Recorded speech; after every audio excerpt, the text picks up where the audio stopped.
Episode 129, Ben Fox.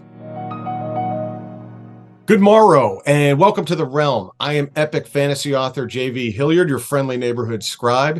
Have you ever wandered into your local indie bookstore and saw recommendations from the staff as to their favorite stories? Well, stay tuned, as today we have a guest that's created an online platform that has over 9,000 recommendations from authors, not readers, authors, and he does it on his new platform called Shepherd. So check out my interview with Ben Fox. Ben, welcome to the Realm. Thanks for having me. I'm really happy to be here.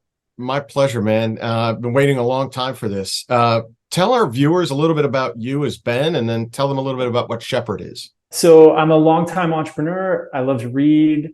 I love to bike, and I currently am living in northern Portugal. I started Shepherd about 2 years ago, and it's designed to help people find books that they might not otherwise find. I am very frustrated with how hard sometimes it is to find books that really engage me. And I wanted to do something because I was very frustrated with Goodreads at the time. Well, you mentioned Goodreads by name, but do you see like Goodreads or Amazon, are they competitors to what Shepherd is, or do you see them as the final destination where folks go to get the stuff that your site is recommending for them? Yeah, I think Goodreads is not really a competitor for trying to find books from actually talking to readers. Amazon, I do think, is a competitor because it's the only thing people know how to use currently because they have such a hold on the market. So we still send people to Amazon because we are not ourselves a bookstore. We're more like an introduction service. We're trying to engage people, make it really fun to find a book, and then send them onward to wherever they want to buy it. I like the approach because as an author, you get asked all the time about your books, but you asked me to rate other books, and books that had inspired me, that, made me create, my novels. Do you find that authors embrace this and love the opportunity to talk about someone else's book for a change, or do you find them always wanting to go back and talking about their books? The response from authors has been amazing. I think we've had 8,000 authors take part with our original format, which is recommend 5 books around a topic, theme, or mood that is near your book. So when they recommend books and share that love of books with other people, we make it easy for them because we also want to help them get in front of the readers who are going to love their book. It was designed from the ground up really to help authors because I think there's a real problem with the industry in terms of marketing is near impossible.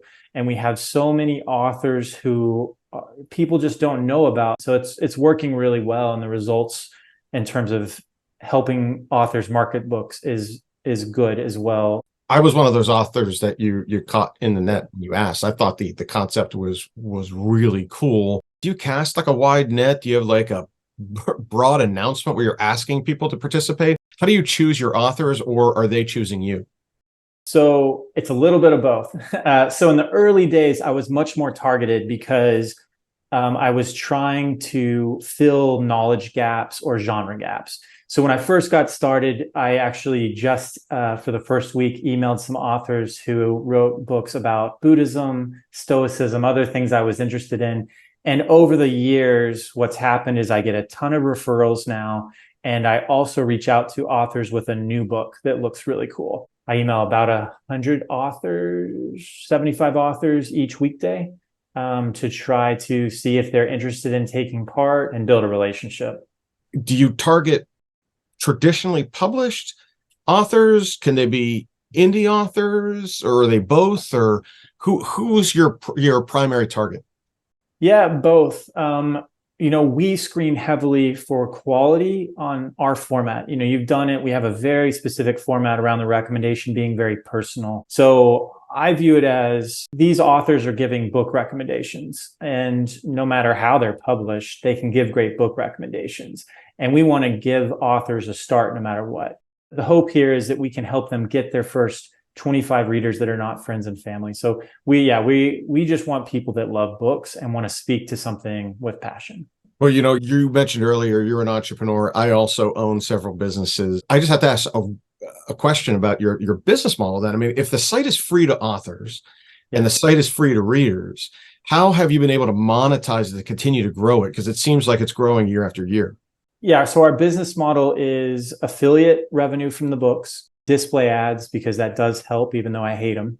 And then we also have a membership program. We are not breaking even on cost yet. This is a passion project for me. And luckily, it's something I'm doing kind of in my semi-retirement. But yeah, we're about meeting about 50% of our costs now. So I'm hoping we meet cost in about 18 months.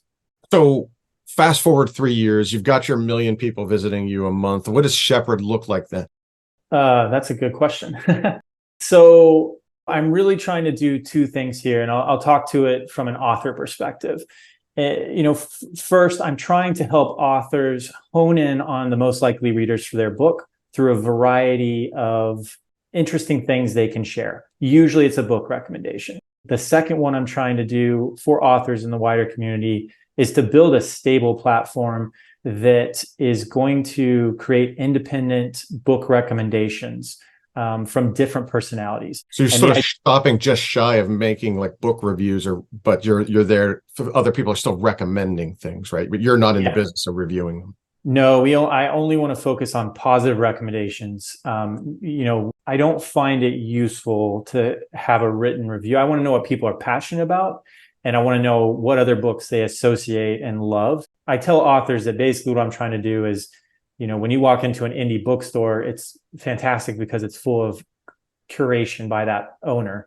I'm trying to do that on a smaller scale for people that love books so they can share what books they love and why. And then hopefully we can help readers find the people that speak to them and keep them in touch via that is email. A great analogy. I think that hits you right on the nose. So, well, look, Ben, we're coming to the end of our time. I do this with every one of my guests. We do a quick lightning round. I throw 4 or 5 fun questions at you just to see what kind of responses you get. And, the concept is to keep it to 1 word, 1 sentence. But if you hit me with something I'm not expecting, we'll go a little deeper into it. But are you ready to play the lightning round?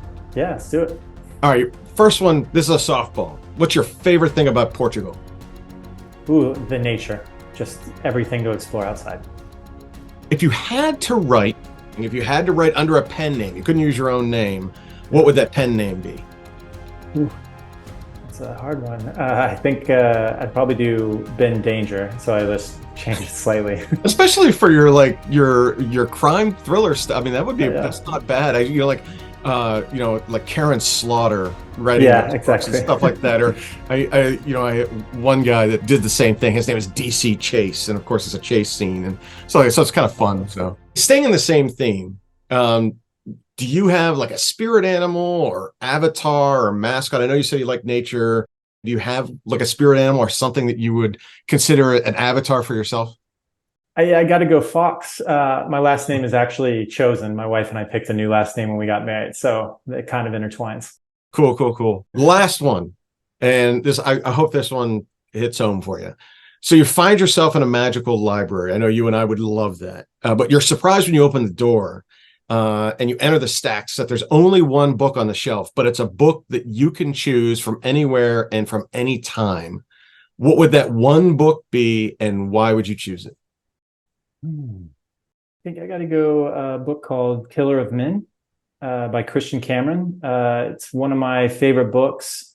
Yeah, it's one of those that I would love to reread again and again, and I really enjoyed it. That's a really good reason why. It's like The Hobbit for me. It's so dog-eared, it's just ridiculous. Just love it. Now, that would be the one I would choose.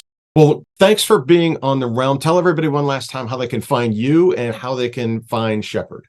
Yeah, so it's shepherd.com, shepherd.com.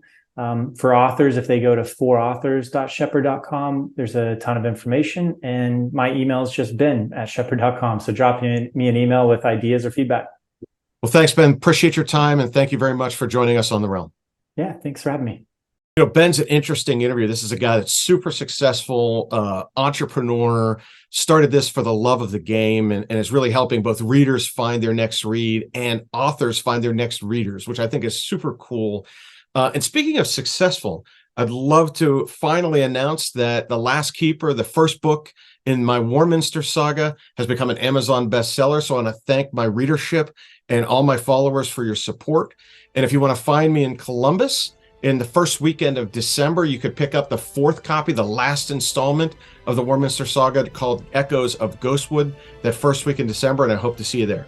And as always, thanks again for lending me your ear. And until next time, I'm J.V. Hilliard, and may your gods go with you.